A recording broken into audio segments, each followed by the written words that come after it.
else in here is you. What you bring to that idea is what the uniqueness that makes that product and that particular company.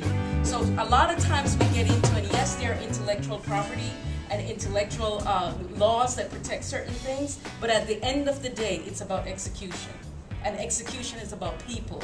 It's about your skill set, your ability, and your creativity to make that particular idea different. What's so different about coffee? That's what Starbucks is about. McDonald's sells the same coffee, but Starbucks could sell it for $4. McDonald's will sell it for 99 cents. You probably will still take a preference to Starbucks, don't we? And that's why they're doing so well. So it's not so much the coffee, it wasn't that great. I mean, we've had coffee way back when, from the Mayans, you know, from the Egyptians. So that wasn't anything new. So I want to make sure that we kind of break down this whole myth, because that's probably is one of the biggest things that really takes us as a people from really proceeding, because we are always so worried that the next person next to me will take my idea. Yes, that does happen, and yes, we'll teach you about ways to protect yourself. But at the end of the day, they can't take you. They can't take your smarts and your ability that you bring to that particular project. So I just had to put that off. You are exactly looking for, you know, the core of entrepreneurship, app or no app, is a problem-solution orientation.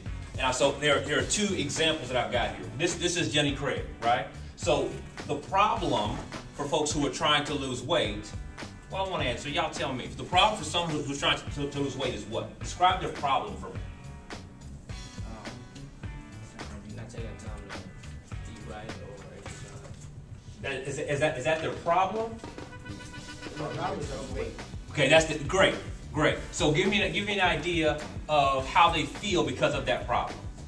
They're overweight. So then they're distressed. Yeah. Depressed. Okay. All right. So then a weight loss concept, a weight loss service, a weight loss product solves the problem of being overweight. You're not really selling the actual object or idea. You're selling the value of it. Just like when you talked about the workshop, you could advertise as a workshop, or you could sell the value of the workshop, which you guys did, and hence we're here. So that's pretty much, I think, what the general concept is selling value and feasibility. The customer, like you have to sell them a solution to their problem. Okay. Rather than your brand. Okay. What you actually want to address, but make sure that the reach of it is broad enough to hit all areas. Absolutely. That's one thing I disregarded in terms of expanding the business and expanding the network is, I like what you said about it. You don't necessarily need to benefit from it as much so as you all have the same goal. Okay. And so in terms of partnership, that would be something that I Okay. To make I like the outline of business plan. It's real detailed and let you know exactly what you need to cover as far as writing a correct business plan. I would say that extent of research that you need to do with yourself as far as who you want to cater to and what competition what means of that they already use to take care of their problem.